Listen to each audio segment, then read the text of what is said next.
Welcome to Fantasy Sports Daily, powered by FantasyGuru.com. Monday through Friday at 12 p.m. Eastern Standard Time, 9 a.m. Pacific. Ray Flowers breaks it all down for you from a fantasy sports perspective.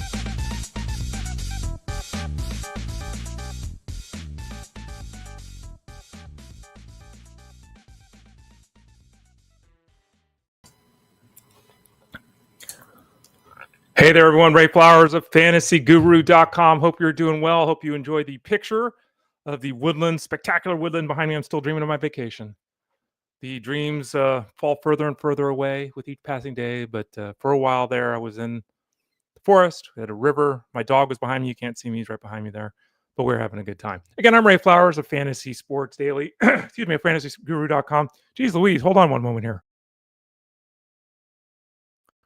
I've been getting a bout of the in the throat right at the start of the show every day. Sorry about that, folks.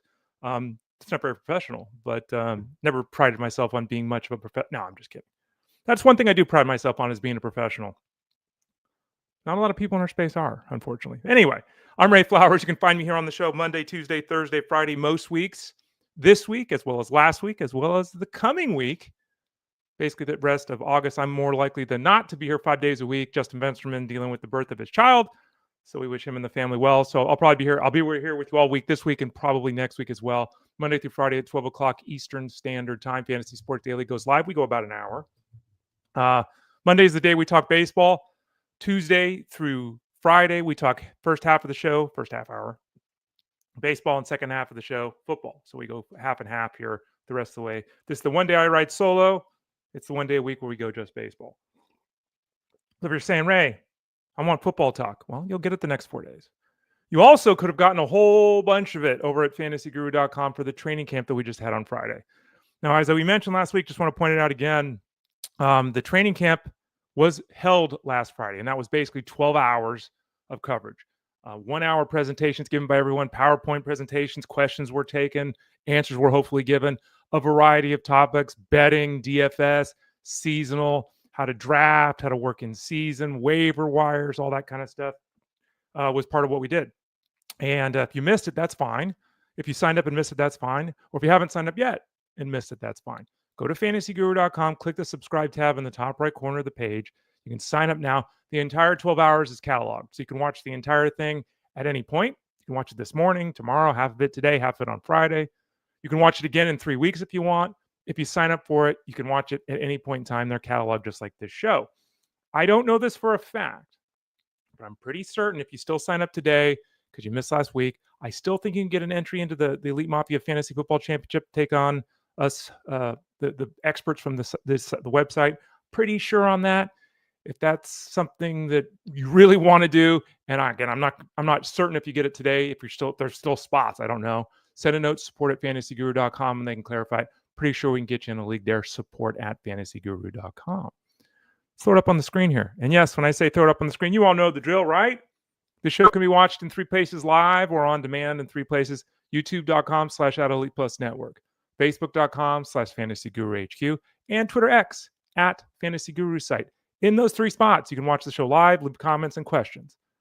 You can watch it on demand at any point in time. You can also go to FantasyGuru.com, click the Elite Plus tab right at the top of the page. You can find the show in podcast form on the website.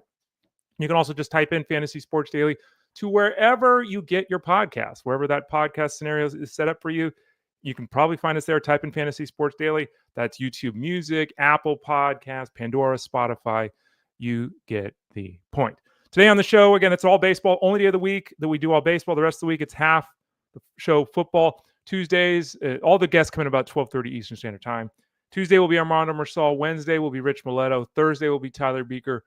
Friday will be Russell Clay. Those are all the folks that you see and interact with all the time over at FantasyGuru.com that you saw on the training camp from last Friday and you see here on the show every week. A lot of rookies to talk about here at the start.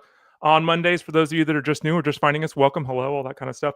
On Mondays, we got to go through the news and notes of the weekend, and then we talk fab for my 3 expert leagues. Not because it matters what I did or whatever, not necessarily because I'm in deeper leagues. I'm in 14 and 15 team leagues. I know a lot of you are in 10 team leagues, maybe 12 team leagues. A lot of the players that we're going to be talking about may or may not even, they may be on the waiver wire in your league. Quite frankly, they probably are in some of your leagues. So It's more about getting a discussion, getting a feel of who's really into who, like how aggressive were people being bid on, how many people were bidding on those players, that kind of a thing. So we'll talk about that in about a half hour, 25 minutes, something like that, 20 minutes. Before then, we'll talk about Nolan McLean, Dylan Beavers, Samuel Basallo, the 3 rookies. We'll talk about Marcelo Mayer. Got an update with him. The trade, but we talked about Nate Lowe last week, and I said basically, Nate Lowe is probably just going to go somewhere, and let's keep an eye on this to see if he messes things up for who's the first baseman of his current team or the team he goes to after being let go by his home club. Guess what? He ended up in a scenario where he might be playing the majority of the time. So we'll talk about him a little bit. Kyle Stowers is injured. Yordan Alvarez got an update. Francisco Alvarez got demoted. Wouldn't know it looking at his slash numbers, but he got demoted. All right, so here we go. We'll talk about that. Jordan Wesburg, Shane Bieber, Huston, Waldrep, Zack Wheeler, and it's not good news. You probably have heard it, but we'll go over it here on the show. Aaron Nola, and then Jose Quintana. And again, don't forget to go to fantasyguru.com right now, because if you do that, you can click that subscribe tab in the top right corner. You can always send a note to support at fantasyguru.com. Fantasyguru.com. Get signed up for the product. You get all the baseball product, seasonal DFS wagering. Basically, I do all 3 of those things every single day. You can get those every single day, Monday through Friday. I don't usually bet on the weekends. Why doesn't Ray bet on the weekends? Because during the week, I'm spending hours and hours and hours analyzing the slate. On the weekend, I don't spend that much time. And because I know your money is important to you, it's important to me, I generally hardly ever put out a bet on a weekend because I don't feel good about, hey, Ray, I spent an hour and a half this morning. What do you think? I'd rather say, hey, guys, gals, I spent 6 hours, 7 hours today. Here's what I think. So that's normally why the bets are Monday through Friday. Anyway, get signed up for the baseball product. Click that subscribe tab in the top right corner. $50. Actually, I don't know if that deal is up. I've said that before. Send a note to support at fantasyguru.com. Say, hey, Ted, Ray said I can get all the baseball stuff for $50 the rest of the way. One package, one price, DFS, seasonal, wagering, all 3 of them. And then, of course, the football package. We've got it up. There are just tons of articles. The chat rooms are exploding now. I would encourage everyone to, there's a lot of questions that get asked where we've written articles about that. You can use the search tab in the top right corner of the page. Actually, that's the right corner of the page. Use the search tab to type in the player's name. Go to the homepage of the draft guide. A lot of people don't do that. Just go to fantasyguru.com. Scroll down a little bit. There's a blue section right in the middle of the page as you scroll down. That's the homepage. You can click on that. Homepage for the draft guide. You can bookmark that. Check that out because that has links for draft books, auction values, rankings, all those kind of things. And again, the rankings are PPR, non-PPR, dynasty, rookie, best ball, on and on and on. We've got tons of that over at fantasyguru.com. Okay. The sales pitch is done. I'll remind you later, just in case. The Mets selected the contract of Nolan McLean, who will be spoken about in a bit because Ray Flowers might have added him. Came up from AAA.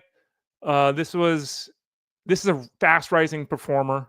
McLean is. He's somebody that was looked at as a decent prospect coming into the season, but he's flown up draft boards this year. Been dynamic. There's tons of hype. He went out and had 8 strikeouts in his first effort.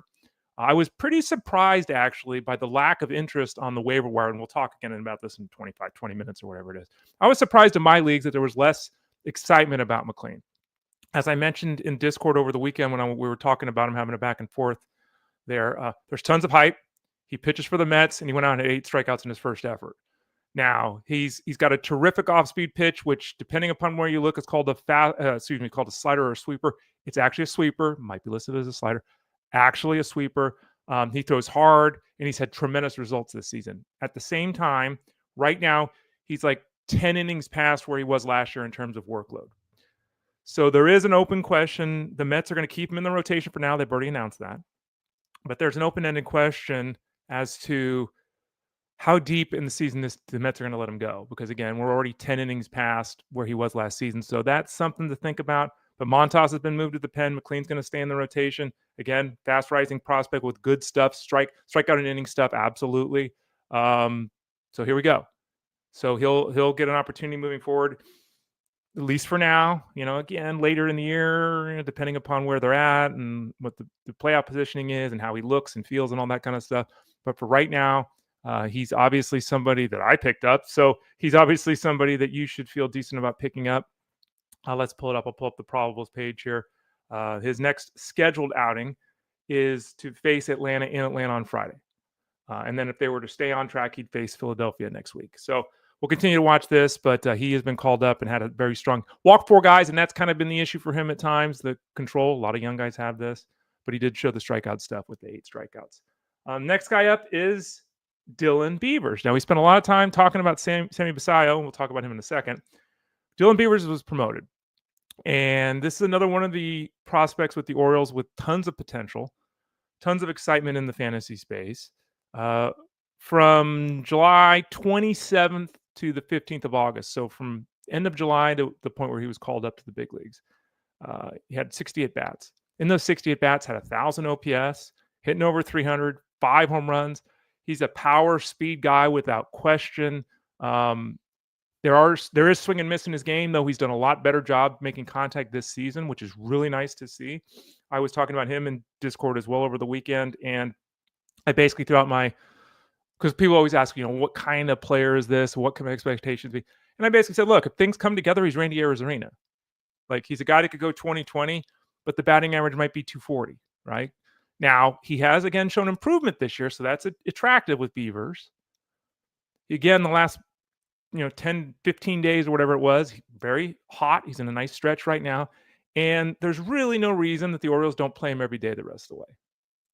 So he is also somebody, I added him in my Dynasty League. He was kind of my last big expenditure in my Dynasty League. I had $150 and I spent like 90 of it on him. And I don't know why no one else was, because my Dynasty League is 40-man roster spots. There's a couple other players that were bid on this week, but I guess my Dynasty folks were playing fantasy football. We talked about that. Especially when you're in keeper and dynasty leagues, now is the time I got Beavers in my keeper league too. Now, again, in the keeper league, he's a 15th rounder for next season. Probably not going to keep him there. But again, no one else. I bid $35 of my $1,000 in that one. So pay attention, folks. You can grind it out, especially in those keeper leagues moving forward. But Beavers should play most days for the Orioles, and his power speed combo is very attractive. Now we see Samuel Basallo, who we've talked about over and over again on this show. Angelo says he wants to add him, but doesn't have anyone to drop. When you put together a good team, sometimes that happens, Angelo. And also, if you're in a shallow league, if you're in a one-catcher league, all these things play into that. But Basallo came up the other day. He went 1 for 4 with 2 RBIs. Would have had a 3-run home run. I don't know if anyone saw that. So it was 1 for 4 with 2 RBIs. Should have been 2 for 4 with 5 RBIs and a home run. Who was it? Jesus Sanchez robbed a home run. Jesus Sanchez robbed 2 home runs in one game over the weekend.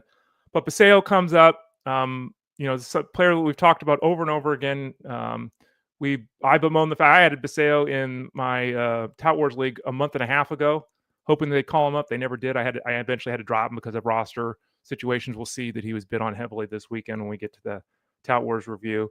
In that league, I have Augustin Ramirez and Tyler Stevenson. So I don't have room for the catcher spot if you're wondering why I would ever drop him, number 1. Number 2, my UT spot is Shohei Ohtani. So there just was I kept him for like a month on my roster, moved on from him a couple of weeks ago. Basallo will come up, probably going to DH. Now, he might play some first base too, but we've got a situation, as we discussed, Ryan Mountcastle, Kobe Mayo, and Samuel Basallo, basically 3 guys for 2 spots, as we discussed last week. My hope is that Ryan. My hope is he doesn't play much and the Orioles let Mayo and Basallo go. It would be great to see if they let Beavers go too and just let the rookies play. I mean, the season's lost for them anyway. They start looking ahead and build some excitement for next year. We'll see how it goes for the Orioles. But Basallo absolutely should be added in pretty much every league if you can. In 2 catcher leagues, he was added, I'm sure, yesterday. If not, because people aren't paying attention, my gosh, go get him now. Even in 1 catcher leagues, depending who you got, he's a hell of a hitter. Another youngster, Marcelo Mayer, we got an update on him, and it's not good news. Kind of what was expected, but just further clarification. Season-ending wrist surgery. Should be fine for next season, but So he's done. He's out. This is terrible news for Mayer, who the team was kind of they were doing the platoon thing with him and everything like that. But he was had some nice footing here in his first season at the big league level. Obviously, Trevor Story will continue to play shortstop. Second base will be Sedano Rafaela. So their Red Sox are okay when it comes to that grouping of players, right? They don't have a huge, massive hole in the lineup. They have no chance with Mayer down. Obviously, they would have loved to have him around, and he would have strengthened their team. But they have, Vaughn Grissom down on the farm if they want to do that. They have David Hamilton down on the farm if they want to do that. So there are obviously options that the team could look toward if indeed they want to make some kind of a boost to the roster here. coming up. Speaking of the Red Sox, they've been using Romy Gonzalez, and Romy Gonzalez has been terrific. Romy Gonzalez has tremendous batted ball data. Romy Gonzalez has an 856 OPS. This is all fantastic stuff. Now, the real problem with him, and we've talked about this a lot, is that Romy Gonzalez against right-handed pitching, well, let's just look at this. Romy Gonzalez against left-handed pitching has 1,070 OPS, right? He's Shohei Ohtani against right-handed pitching. Against left-handed pitching. Against right-handed pitching, he's junk. He's got a 664 OPS. That's a 400-point difference between his work against lefties and righties. Romy Gonzalez killing lefties, not even league average against righties. Well, guess what? The Red Sox made a move, and they added the guy that we talked about last week, and that is Nathaniel Lowe. Now, Nathaniel Lowe has not been good this season. We talked about him last week. The batting average is in the toilet, the on-base percentage in the toilet. He kind of changed things up, trying to get more loft, drive the baseball more. Didn't work.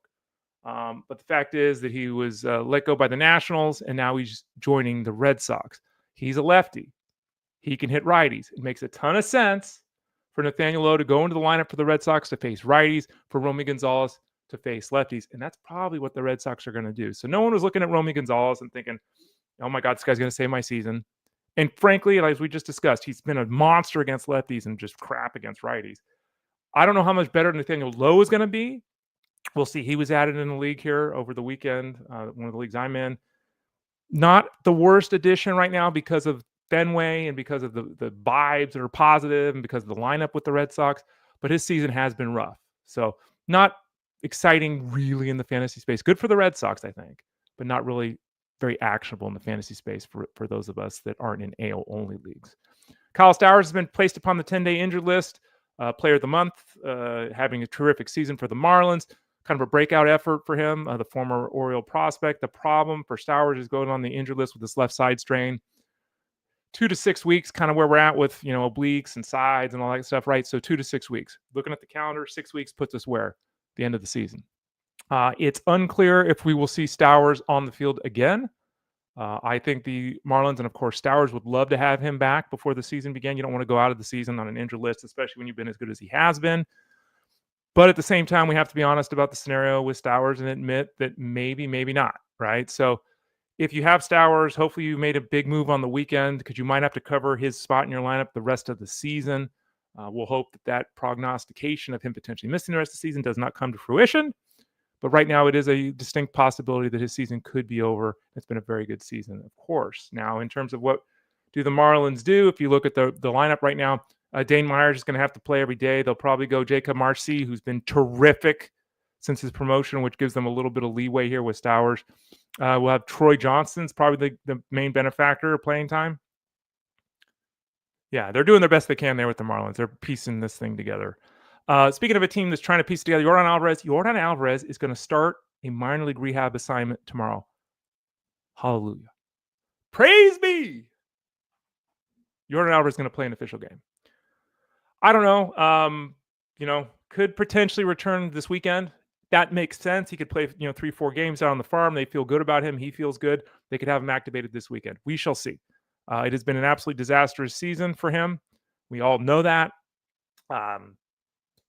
Said my piece. You've said your piece. We all know he would be a massive addition to the Astros lineup. Even if he's not full Yordan Alvarez, opponents have to account for him.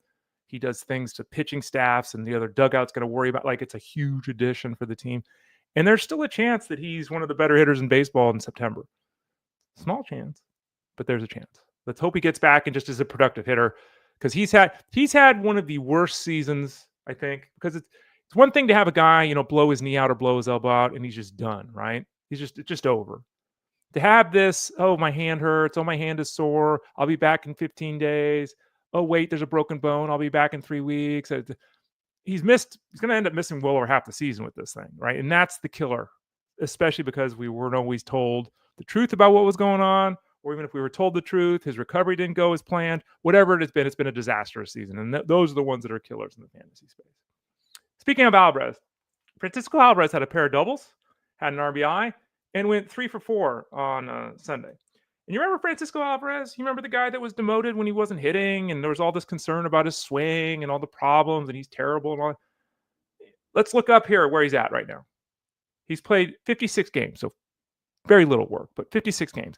He has been so good since he returned that he's batting .265, which is 35 points better than his career average. He's got a .349 on base percentage, which is 43 points better than his career average. He's got a .438 slugging, which is 12% better than his league average. His OPS is up 65 points in the last 2 years. Like, I mean, it's funny. I'm going to pull these numbers up as we're talking. Like, his season is not anywhere near what the expectations were. I'm not going to sit here and tell you that it is, because that would be disingenuous. But you look at his OPS. His OPS is better than William Contreras. It's better than Christian Alejandro Kirk. It's better than Ryan Jeffers. It's better than Salvador Perez. It's better than JT Realmuto and Yainer Diaz and Agustin Ramirez. It's better. So, as we discussed, if you had the opportunity to add Francisco Alvarez, now the real question is, do you go Alvarez or Basallo if those two guys are available to you? Ooh, I shouldn't have asked that question without the ability to really think about that. I think I'm going to go Alvarez. That's tight. That's tough. Either one would be the answer if you're going to do that.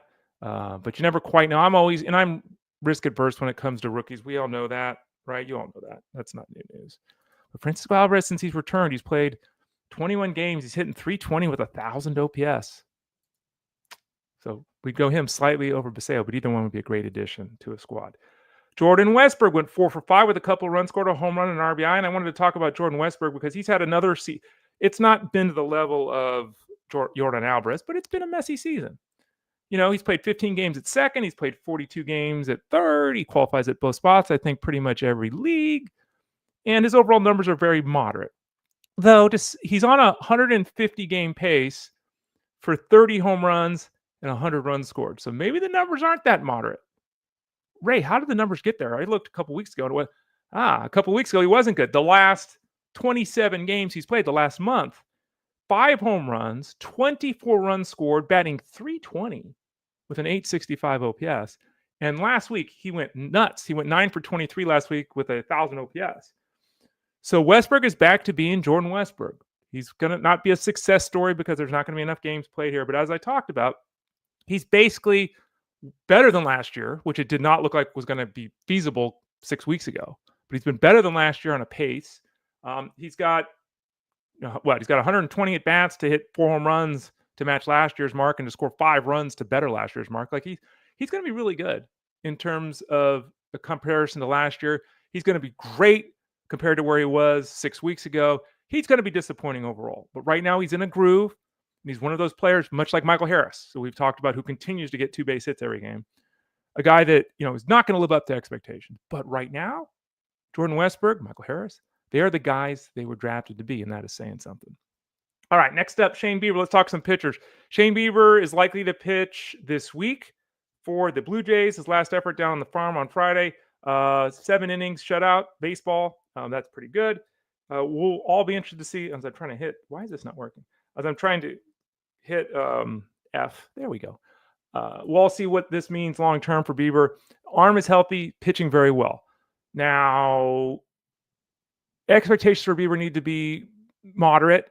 It's taken longer than expected for him to come back from his arm surgery. Prior to his arm surgery, he was down like a couple miles an hour in the velocity. And that had changed him from well above a strikeout inning guy to a guy that wasn't even a strikeout inning. So that's really the key. 2 parts. Where's the velocity and where's the location? Coming back from surgery, there's always concerns about location, though the reports have been good of his work in the minor leagues. Velocity reports have been solid, not great, but solid with him. So I think it's fair to look at Bieber right now as a streaming option. Now, the question really becomes, what do they do in terms of the rotation? If you look at the way the rotation is breaking down, unless they want to go 6-man, and they could go 6-man. That is absolutely an option for the Blue Jays. Probably going to go 5-man, I would assume. And if so, that means Eric Lauer's out. And again, Eric Lauer's that guy that steps in when you have a need and all that. Eric Lauer's got a 2.80 ERA and a 1.1 whip. So it's not like Bieber comes back and can be expected to even replicate those numbers, let alone better those numbers. But Lauer's probably the guy that's out. Now, again, we'll have to keep a close eye on what their announcements are this week and see if they stay with the 6-man. Maybe they want to take pressure off Bieber and pressure off, Scherzer and all that. Lauer is a lefty. He does bring a different game to the hill too. Not a power guy by any means. So, but the fact is he's probably the guy that will be out if someone is out for Bieber. Bieber's expected to return later this week. Eric Lauer, again, might be the guy that's on the outs. So I have Eric Lauer in a couple of leagues. Unfortunately, my leagues for pitching side of things, you have to set on Monday for the entire week. I don't like the setup. You should never be in a setup like that. But I'm going to have to take Lauer out of my lineups because I just don't know if he's going to make that start, I think, set for the 22nd later this week. Huston Waldrep has got his next scheduled start against the White Sox. Let's go. Waldrep, who we talked about here on the show, the youngster with a big arm, has made some mechanical adjustments, has brought his stuff to the big league level, and has brought location to the big league level. That has not been the scenario for the majority of his career up into this point. His career to this point has been stuff, yes. Control and command, no. Right now, he looks good. He faces the White Sox next. That's a good effort. I don't know if Waldrop's on the waiver wire in any of your leagues, even in shallow leagues, because he's a youngster. Everyone loves youngsters. Because he is facing the White Sox in his next turn through the rotation. So that probably gets someone's attention, right? And they probably made a move on him yesterday if you had to, run waivers on the weekend or what have you. But he's made 3 outings. He's got 17 strikeouts and 17 1/3 innings and a .8 whip. So he's set to face Aaron Cibale right now, I think on Wednesday. So if Waldrop's on the waiver wire, thumbs up to the start here. Again, there's always the concern with the control, which has been good at the big league level, but that's the scouting report, and it's a real and accurate scouting report. But thus far, he has refuted that, and he's been very, very effective, obviously, for the Braves. Zack Wheeler. Now, here's Zack Wheeler. Zack Wheeler's down with the shoulder injury. He's going under further testing today. I don't know if he's got a shoulder injury. He's got a clot in his shoulder. And you hear this, and those people that don't have a lot of experience with blood clots or understand what that really means, blood clots can kill you. Okay, if a blood clot goes to your heart, you can die. It's a big deal. So you talk about putting in stents and shunts and all this kind of stuff. Chances are very good that Zack Wheeler will be completely fine and that Zack Wheeler will be able to return to being an all-star pitcher. Those are very likely 2 things that are going to occur. At the same time, they have to be very cautious with this. So cautious, in fact, that depending upon what the further testing reveals that they're undergoing today, his season could be over, just like that.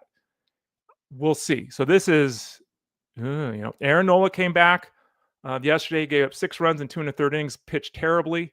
He's going to stay in the rotation. The good news for Nola is that he only walked 1 batter, so he wasn't all over the place. He had a 28 swinging CSW, which is not bad at all. His fastball was right along his seasonal average. His exit velocity, the average exit velocity yesterday was 88 miles an hour. It wasn't even league average, so it's not like he got hammered. It was a bad effort against the Nationals in terms of the results, but there still were positive things there. He stays in the rotation, obviously, in essence, replacing Wheeler. They were talking about going with the 6-man. They'll just stick with the 5-man rotation for now, with Taijuan Walker also in the rotation. Fingers crossed that Wheeler's healthy and okay. That's the most important thing, again, because this is not, hey, I tore my ACL. This is serious injury or serious issue, excuse me. Hopefully it is nothing major. Hopefully they're able to break the clot up. Everything will be fine. That's most likely what will occur. But it is very unclear if he's back 2 weeks, 2 months, season's over. We just don't know with Zack Wheeler, and that's obviously a pretty significant blow. Let's get some good news today, Zach. And finally, before we talk some waiver wire, Jose Quintana, just want to give him a shout out. I don't remember the last time I mentioned Quintana on the show. I feel like I mentioned him once this year. Gave up 1 run in 6 1/3 against the Reds. And, he's thrown 105 innings this year, and he's set to face the Giants next time out. And the Giants are in kind of a free-for-all, so he's a solid start there. I mean, this guy is just, he gets outs, right? And it's kind of, he's a better version of Patrick Corbin, who unfortunately has regressed, as we discussed on the show many times. Quintana's that veteran lefty that kind of, used to be really good. Now he's kind of just mixing and matching. But, I mean, he's made, 18, 19 starts this year. He's got 10 victories. His ERA is 3.3, and his whip is 1.28. 73 strikeouts in 105 innings. Not a lot of strikeouts. The whip is very much average. But the fact is, he was basically this exact same guy last year, too. And he's settled into being that perfect streaming option, right? Especially for a team now, and the Brewers are winning every game. They're in every game. They've got a good bullpen. Jose Quintana, shout out to him. Not someone you can lean on per se, but in that Eric Lauer mold of a guy that we're using and a guy that's having a lot of success as we're using it. All right, let's talk some fab here. There, it's up on the screen for those of you with the ability to watch. Oh, no, it's not available for you to watch if I erase it. There we go. How about that? There it is. It's tough. It's a Monday morning, guys and gals. Let's talk fab. We talk fab not because it matters what I'm doing, but because we're in a scenario where I'm trying to talk about which players have the most interest, which players are folks bidding on, the experts, all that, kind of leading you. I dropped to 7th place out of the 15 teams in LABR. I am tied with another team, so I'm just out of 6th place. I was up as high as 2nd or 3rd last week for like a day. But there's a bunch of us that are kind of there in the middle. I've talked about this team a lot. A lot of things gone wrong with my squad. I've lost Jonathan Aranda recently. I lost Tristan Cassis earlier in the season. Gabriel Moreno's been down. I just lost Max Muncy again to injury. Nick Lodolo's on the shelf currently. Bryce Miller has been out for a long period of time. It's been rough, okay? And there's no way around it. It's just been rough. I'm looking at this right now. Let's see. I'll have to take a look at that. I'm realizing I have Chris Paddock in this league. Let's look it up. Let's just do it together. Why don't we just do it together? Where's my probable page? He didn't pitch great over the weekend. Chris Paddock. Let's do a quick search. Chris Paddock lined up to pitch against this time out. Set to face the Royals. Okay, and here's the decision. Him or Soriano, who can't be trusted. Can I go with Rafael Soriano, who alternates great efforts and poor efforts? Soriano's facing the Cubs next. No, we don't want to do that. Jansen Junk, who's he facing next? Toronto. Yeah, that's a tough choice. I'll have to make that one later. Anyway, in this league, 15-team mixed league, 5x5, $100 to spend. You cannot add players for $0. You have to add them for $1 off the waiver wire. Any player you add has to go into your lineup. As you can see there, Brian Abreu, who had been available in this league, lots of single dollar bids, but the winning bid was $17 out of $100. Obviously, Abreu is the closer now for the Astros, as we talked about on this show. Prior to Hader being placed on the injured list last week, we said go get Abreu. Turned out that was the right call. Hader basically said over the weekend that he doesn't think there's a chance for him to return from his shoulder issue in the regular season. Maybe he can make it back for the playoffs, but it looks like his regular season is done. So that's why there was the aggressive bid on Brian Abreu for 17. He's got a chance to be the number one guy in the bullpen for a good team. It's going to utilize him effectively moving forward. Sammy Basallo, we just talked about $15. 2 bids at 15. In my leagues, when there's a tie like this, the team with the worst record gets the player. That's tough. Two teams at 15 each. Talked all about Basallo. This is a 15-team league with 2 catchers. My catchers, I've lost Gabriel Moreno. I've lost Gary Sanchez. I'm rolling out Kyle Teal and Adrian Del Castillo. Adrian Del Castillo, by the way, rough start. Some nice moments here. Last 20 games, 2 home runs, 9 RBIs. He's been a kind of disappointment while Moreno is down. I don't have the money to spend. I'm in single digits. I have like $5 left in this league out of my 100, so I couldn't get involved in the bidding for Basallo. And in this league as well, you can't add a player in the minor leagues. You can draft a player in the minor leagues and hold them, but you can't add a player in the minor leagues until they've been promoted to the big league level, which is why Basallo was still available on the waiver wire. Miguel Andujar. Andujar is a joke in terms of a real fantasy asset, but I will say this. He's been traded to the Reds, and he's gone bananas. Okay. He qualifies at third base and outfield in most leagues. He's just a guy. He's really just a guy offensively, but you look at his numbers and you're like, Ray, these numbers are really good. He's hitting 370 with 6 home runs the last 24 games. So, hey, let's ride the wave. $8 there. As you can see, tons of bidding. 6, 3, 2, 3, 3, 2, 3. Remember 15-team mixed league? Remember we use corner and middle infielders in this setup? Remember we use 5 outfielders in this setup. So I'd be very cautious of getting aggressive with the addition of Miguel Andujar. But Andujar can be added across the land. He probably has been. I know how people search the waiver wire. 4 home runs the last 7 games, all that kind of good stuff. But he's killing it right now. Doesn't steal bases. Power is very moderate. The batting average is going to regress. But right now, he's playing every day for Cincinnati. Great place to hit. And he's hitting. Christian Javier for $6. He left his start over the weekend with illness. I think that's what it was, right? $6 for him. $5 and $5 failed bids for Javier. We talked about him last week. Zach Seinhorn got Colby Thomas for $5. There was bids of 1 and 4. I think I had the $4 bid, to be honest. Colby Thomas has struggled to find a spot in the lineup and everything. And basically, Clark was going to return, and they thought people were a little nervous about, Clark's going to go back into the lineup, that great defense in the line. But Clark had a setback. We still haven't quite gotten the confirmation of what that setback was, but he had a setback. As a result of having the setback, Thomas is going to continue to stay in the lineup. And he's white hot right now. He's 7 for his last 14 with a couple of home runs.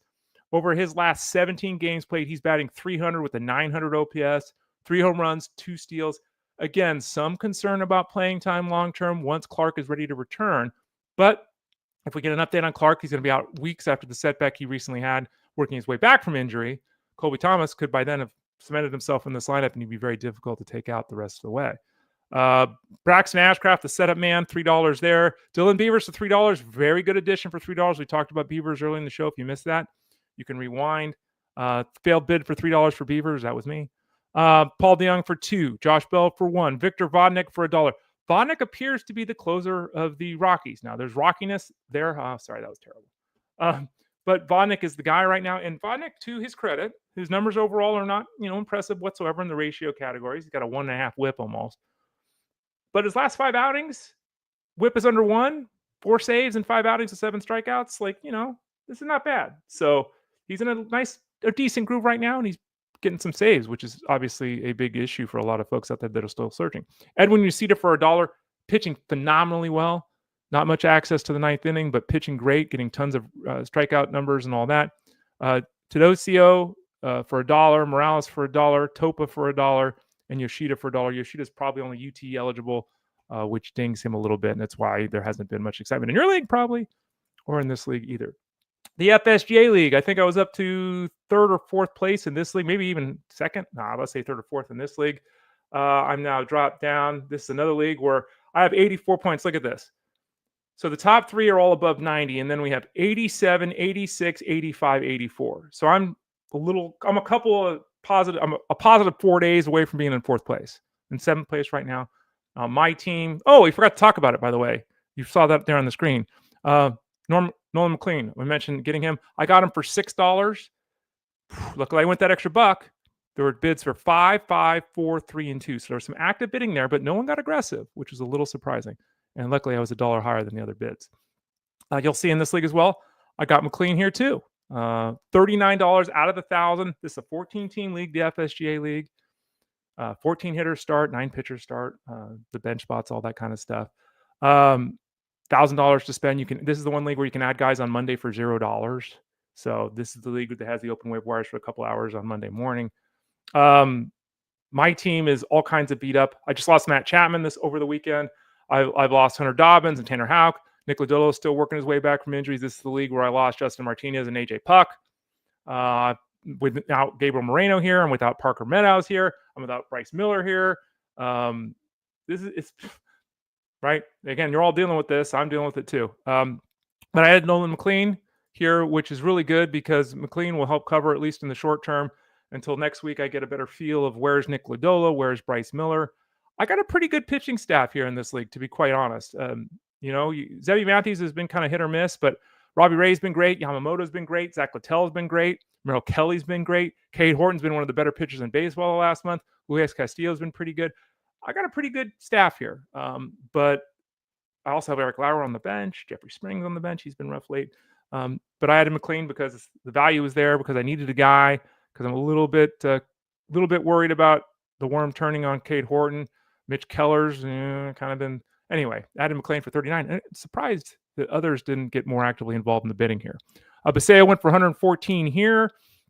I have Francisco Alvarez and Adrian Del Castillo in this league, with Gabriel Moreno on the IR and looking to return. So I didn't get into this bidding here. I think I threw that $39 bid on Basallo just in case everyone was sleeping. Oddly enough, I would have been the second highest bid. That's weird. 114 for Basallo. Again, I'm very surprised someone didn't open up the coffers for him there. Kobe Thomas, who we just talked about, went for $67. Next highest up was $28. So again, a guy with some power and speed there for the Athletics. Christian Javier went for $50, failed bid of $28. Dylan Beavers went for $47 here, so a little bit more than the last league. You see failed bid of $39. That was me, I think, again. Was that me? Let's take a look. Waiver-wire. I think 39 is the number I used this week. Yeah, 39 was me. I went 39 on McLean, Basallo, and Beavers, and I had 2 different bid spots available. So anyway, Beavers went here for 47. Taijuan Walker went for 46, and as we discussed, Walker's in this rotation now, and it might be the rest of the season, pending the news we get today with Zack Wheeler. Victor Vodnik went for 41, failed bids of 10 and 12 there. Again, he's the Rocky. That sucks. The Rockies don't win a lot of games, but he's their closer, and he's pitching pretty well here the last couple of weeks. Kyle Karras went for 36. Paul DeYoung for 28. DeYoung, let's come up in each of these leagues. Let's pull him up. I think DeYoung's, who probably is dual position eligible, third base and shortstop, played 5 games at second. Maybe he's tri-position eligible. This is probably a, hey, we're in a 15 or 14 team mixed league. Hey, we start middle infield, corner infield, 5 outfielders. We're starting 14 hitters every day. It's been really good the last 12 games. Really good. He's stolen 2 bases, which he's not going to keep running. But he's got 5 home runs and 12 RBIs, 1,000 OPS. I would not recommend Paul DeJong to all of you out there in shallower leagues, but if you're in a deeper league, he is warm right now, and that's a lot of positional flexibility there.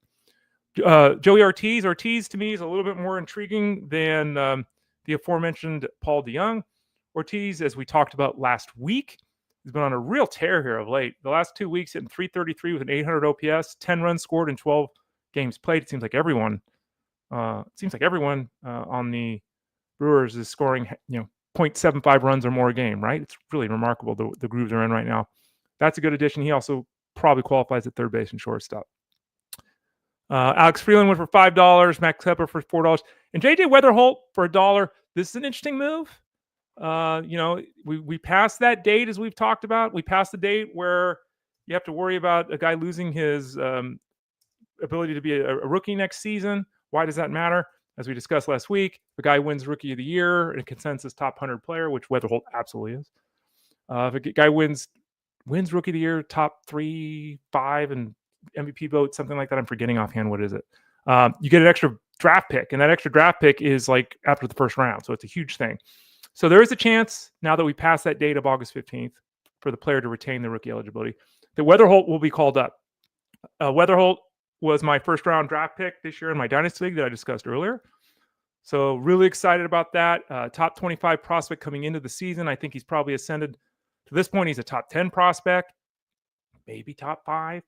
His numbers this year have been stellar down on the farm in 88 games. He's gone 16-17, so almost 20-20 in 88 games. Hitting 300 with the 950 OPS. Doesn't strike out, takes a walk. He's got some pop that he's displayed more of recently. Can steal a base. Really interesting pickup for $1. We'll see, because there's a chance he's called up here. The Cardinals don't have anything, going for them. If they feel that they want to get this guy an opportunity to play, they can absolutely do that. I would recommend Weatherholt for those of you that have a roster spot. For those of you saying, Ray, give me a name of a youngster we haven't seen. Bubba Chandler's still in the mix, though he could be rostered. Weatherholt is very intriguing. Wouldn't have thought we would have seen him this year at the start of the season.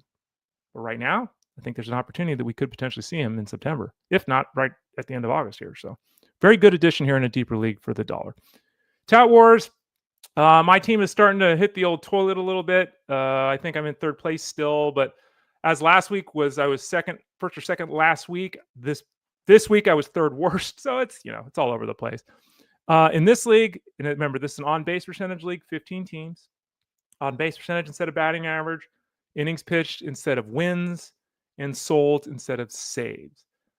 In this league, my outfield has been up and down. I lost Adolis Garcia last week. Brandon Donovan, who is still on my team. I didn't release him. I just reserved him. Brandon Donovan continuing to miss game action with his beat-upness, so I had to make a move in the outfield. Darton Varsho, oddly, was on the waiver wire. $59 of $1,000 spent. I had like 240 left or something like that. Varsho has been insane this season. The real difference for him this year is the on-base percentage. Year-to-date, his on-base percentage is 300, which sucks. Last 13 games since he's been recalled, the on-base percentage is 440.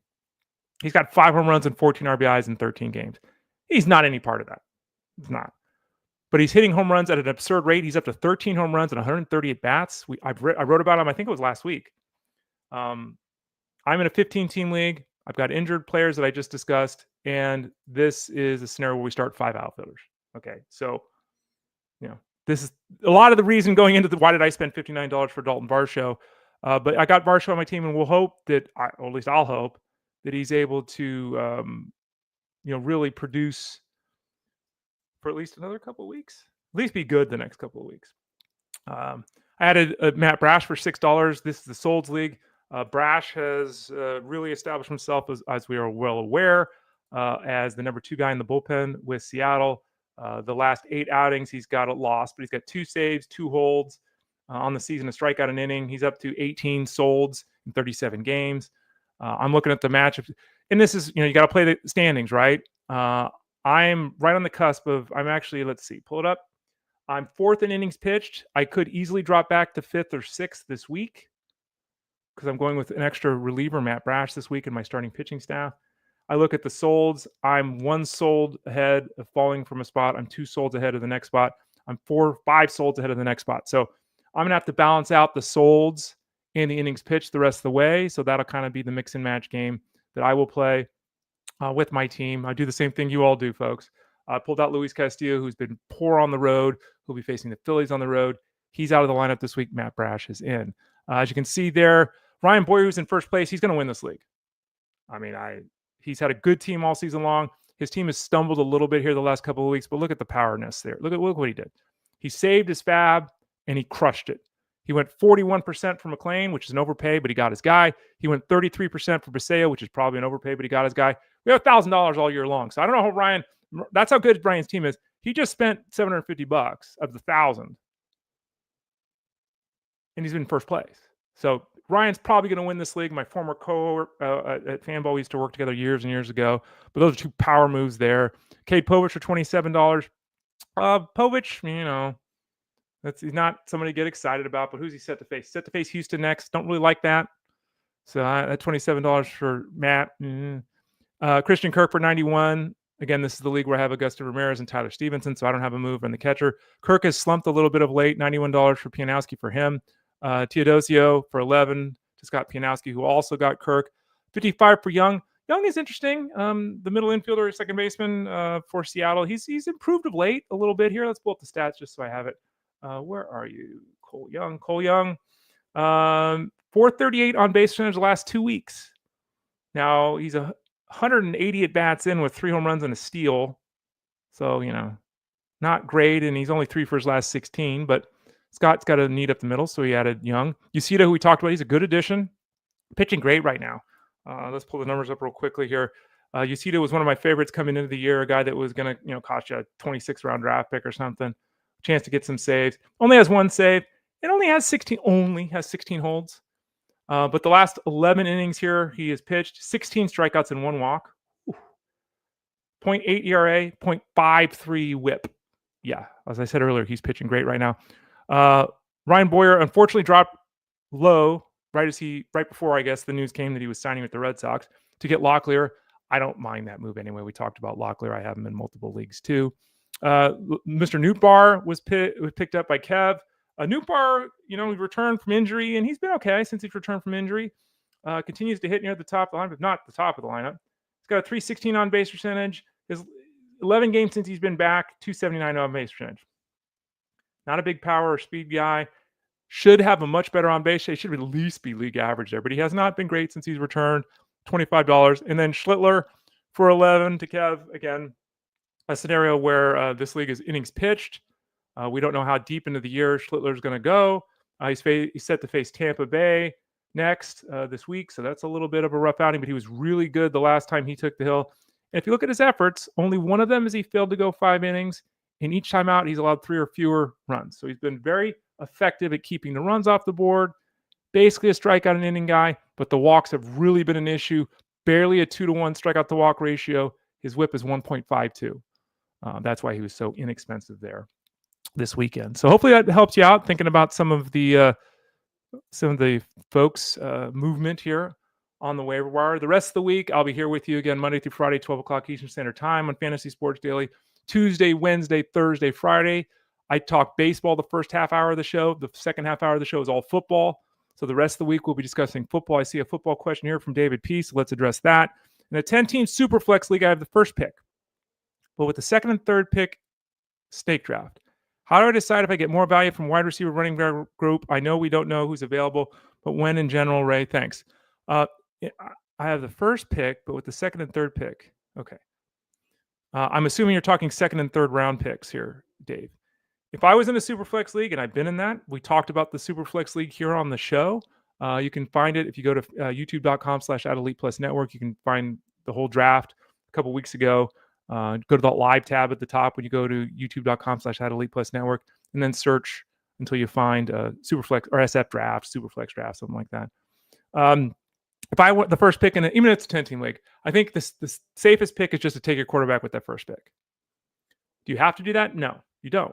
You could take Jamar Chase, Bijan Robinson with your first pick, and then go quarterback in rounds 2 and or 3. You could do that. I think because most people overreact to Superflex, and because of the way the scoring is generally in almost all Superflex leagues, my opinion would be to take a quarterback with your first pick, right? Grab Josh Allen with your first pick. Okay. Then what do you do in rounds 2 and 3? All depends what everyone else does. All depends what everyone else does. It depends if it's a PPR league. It depends if you start 2 wide receivers or 3. It depends if you have a tight end spot. Like all these things play into, and I think that ultimately, I would probably say without knowing any of that, I'd probably say quarterback, wide receiver, wide receiver. Might easily be quarterback, wide receiver, running back though. I don't think I'm pretty sure I wouldn't go tight end, especially in a 10-team league. So, and again, maybe you go second quarterback, depending if everyone takes 2 quarterbacks. But I would probably say quarterback, wide receiver. But again, you can't really answer that. And I know why people ask the question. I understand why people ask the question. But as I say, and as I continue to get more into this, I continue to get the position that everyone is trying to answer questions now, but that's not the right way to do this. The right way to do this is not to say, I have to take a running back. I have to take a wide receiver. That's not the right way to do this, because if you're saying that in some, Kyron Williams falls farther than he should. Jonathan Taylor falls farther than he should. And you're so focused, my plan is to take a wide receiver. You're going to pass up on a potential superstar running back? Other thing, I got to take a running back because I'm worried about the running backs getting, my running back. DJ Moore falls. Are you going to pass on DJ Moore just because you got to get a running back? I got to get Chase Brown because I got to get a running back. Well, DJ Moore's still there.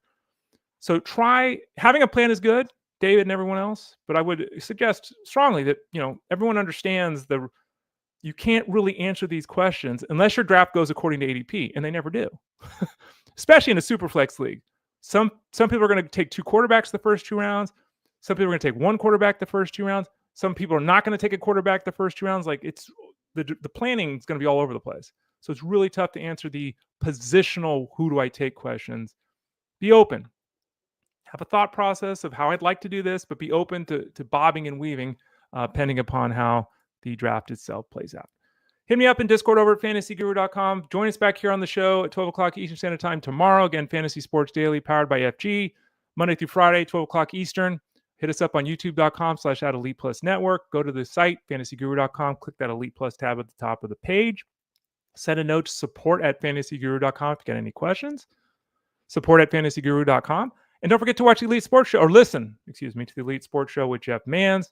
That's Monday through Friday on SiriusXM Fantasy Sports Radio from 2 to 5 p.m. Eastern Standard Time. 1 hour from now, you can jump on and listen to Jeff. And I join Jeff every Wednesday on that show as well. Thanks for joining me today. We'll be back tomorrow with baseball and football talk. We're inching closer to the start of the season, folks. Fantasy football, it's about here. Let us help you out by clicking that subscribe tab in the top right corner, getting signed up over at FG. We'll help you have some fun. We'll help you become part of the Elite Mafia. We'll help you have some wins, some trophies in 2025. I'm Ray Flowers. This has been Fantasy Sports Daily, powered by fantasyguru.com.